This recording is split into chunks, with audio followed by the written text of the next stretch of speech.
Claire Decatur. And we've got some interesting topics to cover today, guys. Yesterday, Matt Mitchie did a package on laws going on downtown in Lawrence. We'll have Jay talking to us about the weather, and most importantly, Steve Rottinghaus will talk to us and do an interview about the career fair. Yeah, and we're starting off strong today. We have Wesley talking about the Student Senate is rewriting the Constitution for KU, and he's going to be highlighting that for us. Awesome.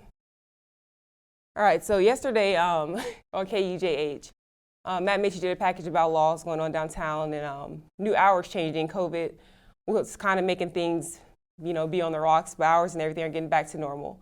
So we'll kind of look at that package really quick and come back and talk about it. Yeah, and then after that we have Jade with the weather. Hopefully she's telling us it's sunny for the next couple weeks, because I don't know if I could do the cold again. I don't know about you, but it was a lot. Yeah, it's nice just to have the sun shining. After just under a year since the first outbreaks of coronavirus in the U.S., downtown Lawrence seems to slowly be getting back to normal. Packed streets and busy sidewalks might be punctuated by masks or social distancing. Downtown feels almost as alive as it did before the COVID-19 pandemic. But when day turns to night, it's a different story. A year ago, a night like this on Massachusetts Street would be filled with an active nightlife, but it's past 10 o'clock and it's a ghost town around here. However, due to changes in Douglas County public health policy, that might be changing sooner rather than later. New orders from public health officials have expanded hours of operation in Douglas County by 2 hours. Now, whether it's a restaurant or a bar, it can stay open until 12:01 a.m. Since November, bars and restaurants have had to close at 10 o'clock. Some are already taking advantage of the extended hours. Luis's downtown assistant manager, Sean Donnelly, believes it will have a positive impact on both businesses and customers. Well, 1 year ago right now, we were open fully. Every facet of this business has been affected because every business has been affected by this. Midnight is probably the most responsible thing for the industry right now. We're not irresponsible. We do our best. For KUJH, I'm Matt Mitchie.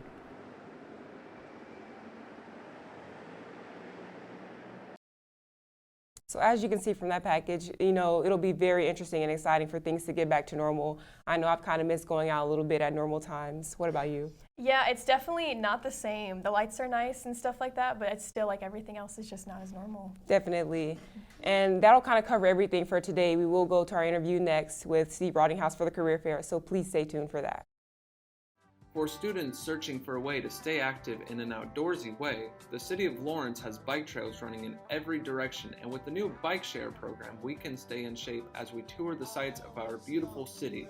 Clinton Lake is only a short 30-minute bike ride away from Daisy Hill and has the most incredible sunset location in all of Lawrence. Walking campus may give you the KU calves, but biking can give you the KU thighs. Bike Lawrence today. Hello and welcome back. My name is Miranda Horn, and today our guest is Steve Rottinghaus. Thank you for being here. Thanks for having me. So today we're going to be talking a little bit about the career fair. So can you tell me where it is? Yeah, it's a week from today, so 9 to 3 on March 4th. It's a virtual format, so students can interview with companies, from the convenience of their own place. Awesome. So who is coming to the career fair? Right now we have, I think, 21 companies committed to the fair. We've got a mix of ad agencies, TV, newspapers, radio, communications firm, PR firms, and there are a lot of companies you might not think they're like into journalism, but they're looking for social media support, web support, and they want J-School students to help tell their story. Gotcha. So should just upperclassmen be coming to these career fairs, or do you encourage more people to come? It's open to all students. I hope all students take advantage of it. Some companies are specific for, May 2021 grads. And they make that clear, like when you register, you'll get a sense for what they're looking for. But I think it's a benefit to all students because anytime you can get real life interview tips, see what companies are looking for, you're going to learn a lot. Mm-hmm. Obviously, with the pandemic, most things are virtual, so I'm assuming this is going to be completely virtual. Yeah, it's completely virtual. I've coordinated, this will be my 11th career fair. I've coordinated since I've been here, the second virtual one. We did one in the fall. We had, I think, 90 students show up. We had about 13 companies. And I think people got familiar with it. They're kind of set up with like 10-minute interviews. So students can organize as many interviews as they want. And then companies kind of block off, between 9 and 3, 10-minute interviews. Definitely research those companies. Be familiar with what they do, who their clients are, where they're based out of, how long they've been in business. So students can register up until the day of the fair. Employers, their deadline to apply or to set up a time is Monday, March 1st. Gotcha. So there could be some employers that come on later than when students sign up. Correct. Yeah, I hope students pay attention because, like I said, I had 21 commitments. 18 have actually, I think, completed the registration process, but there are 3 that still haven't followed through. I'm still hoping they do. So yeah, I mean, definitely students pay attention up until Monday because that'll be kind of the deadline for employers to actually officially register. Gotcha. And I know it's on Zoom, but what should students wear since it's a still professional interview? Correct. I know in the past year, probably a lot of the attire that you're wearing isn't always professional. I'm guilty of that too. Same here. But yeah, I mean, treat it like a real face-to-face interview. I mean, dress professionally. I mean, guys, have that collared shirt, tie. Females, if you have that suit, blouse. Definitely focus on the waist up, of course, because in a Zoom setting, that's really what they're focused on. But yeah, don't show up in your pajama tops or sweatshirts or a cap. For sure. Yeah, treat it like a professional interview. And what about that background? I know a lot of students take their Zooms in front of their messy beds and stuff like that. Yeah, have a professional background. Try to be neutral. If you have any, flags, slogans, that might be extreme, I would definitely remove those right now. Like I said, try to keep it neutral. Be aware of your lighting. Try to avoid those awkward shadows. Be within like 3 feet of your computer. I know I fall in this habit too, where sometimes you look at yourself on the screen, but try to look at the camera on your computer because that can be distracting too if you're not making that eye contact. Awesome. Is there anything else you'd like to add? No, again, it's open to all students. I hope you take advantage of it.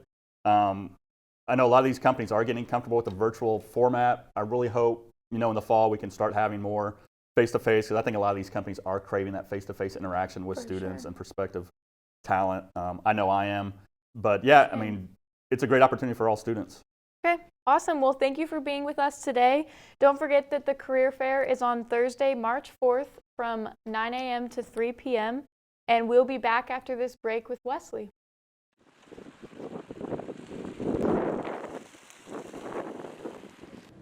Where are we going to eat?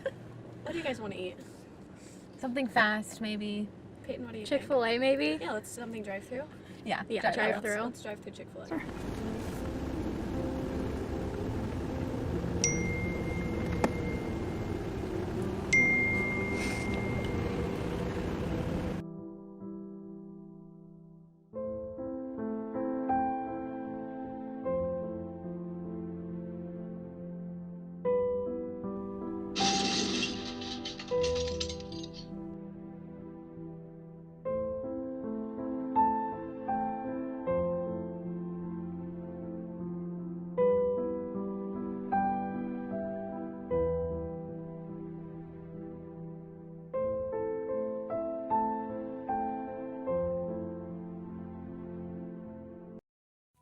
From adversity, we rose.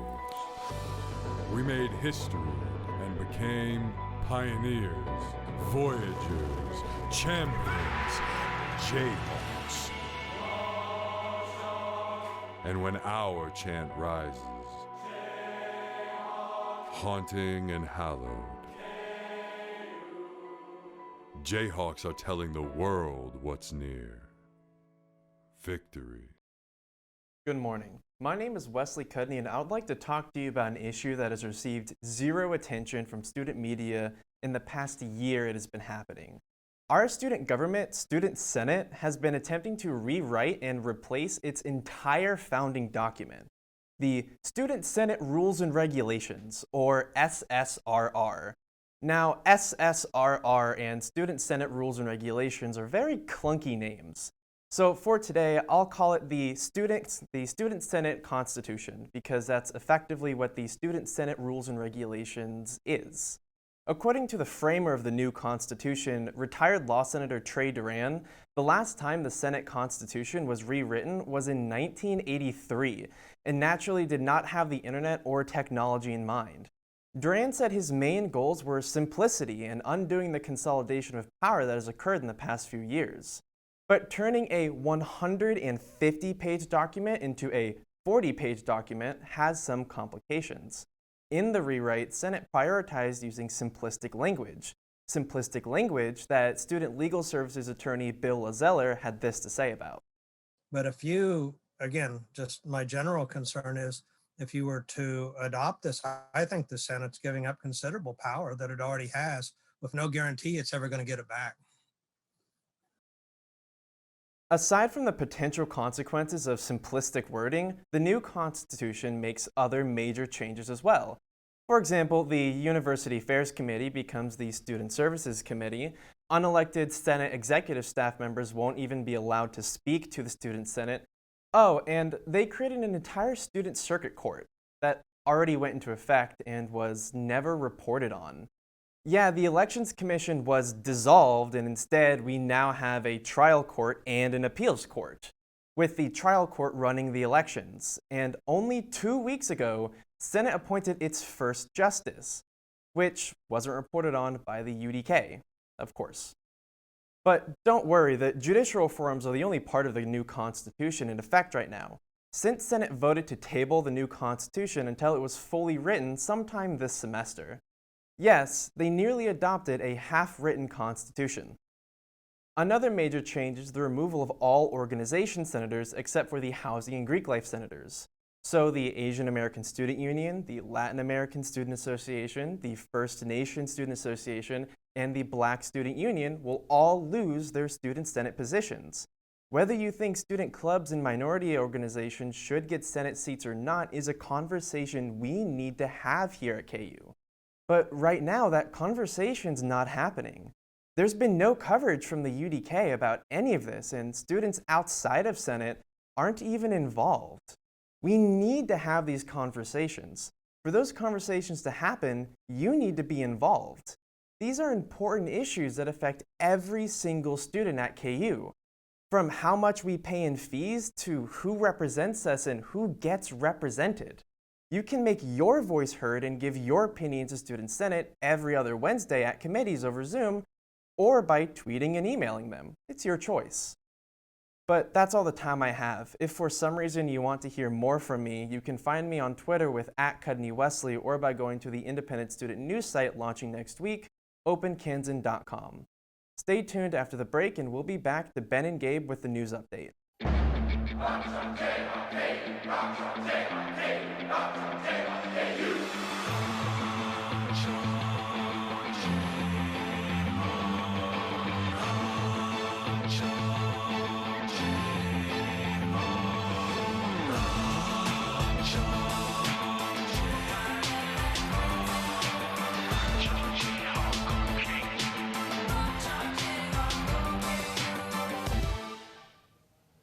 Good morning, I'm Ben. And I'm Gabe, and this is your Thursday Good Morning KU News Update. The U.S. Capitol will require at least $30 million to repair the damages from the pro-Trump riot in January. Capitol architect J. Brett Blanton says the costs for the damage and security are expected to continue to rise. The Capitol is currently surrounded by temporary fencing and will be through March 31st. COVID cases are still high in Douglas County, but have gone down over the past 2 weeks. The number of people hospitalized because of the virus has gone down 29% over the past 14 days, and about 4% of tests have been positive. KU's annual fundraising day brought in more than $3 million last week. Now in its fourth year, the one-day, one KU event included a $1 million gift to benefit the KU Alzheimer's Disease Center. Another gift of $10,000 came through Facebook and benefited the KU School of Medicine Salina campus. Tiger Woods suffered serious injuries to his lower legs in a car crash on Tuesday. Woods was trapped in an SUV when cops arrived on the scene, and emergency responders used an axe and pry bar to remove Woods from the vehicle. He was later taken into immediate surgery. Medical experts say the injuries will be tough to recover from, and the broken bones could take 5 to 14 months to grow back together. KU men's basketball lost to the University of Texas in overtime on Tuesday, 75-72. David McCormick's putback offensive rebound at the end of regulation is what sent the Jayhawks into overtime. KU finished with a much closer game this time than when they played the Longhorns back in January, losing 84-59. The Jayhawks will play number 2 Baylor on Saturday. The Tampa Bay Buccaneers have shown interest in extending Tom Brady's 2-year contract that ends after the 2021 season. Brady will earn $25 million this next season and has yet to announce any plans of retirement. The 43-year-old quarterback previously said he would be done with football at 45, but now says he might play beyond that. That's all for the news today. After the break, Jade will be here with the weather.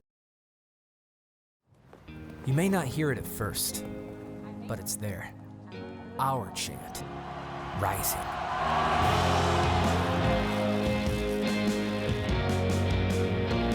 On this summit, callings converge, voices unify into a chorus that sounds out for good,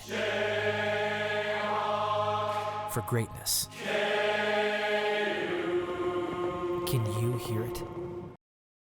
Hi, welcome back. I'm Jade Steffensmeyer with your weather forecast for today. It's a little bit chilly out there this morning, partly cloudy skies and little to no wind.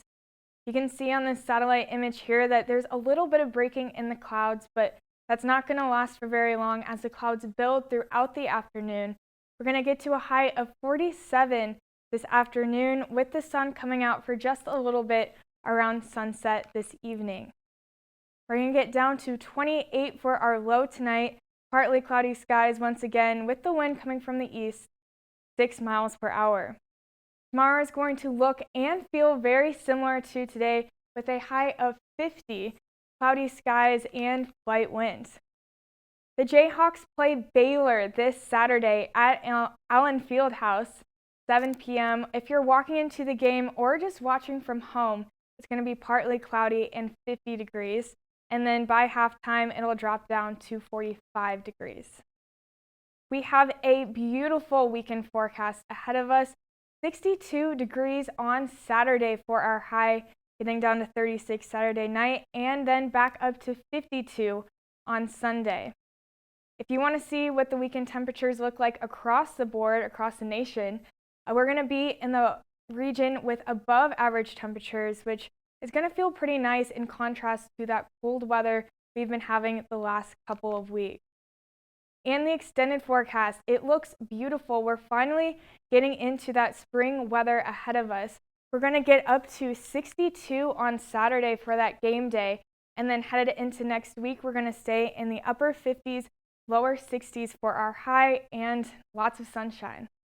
That's all we have for you today on Good Morning KU. Thanks so much for watching, and we'll see you next week.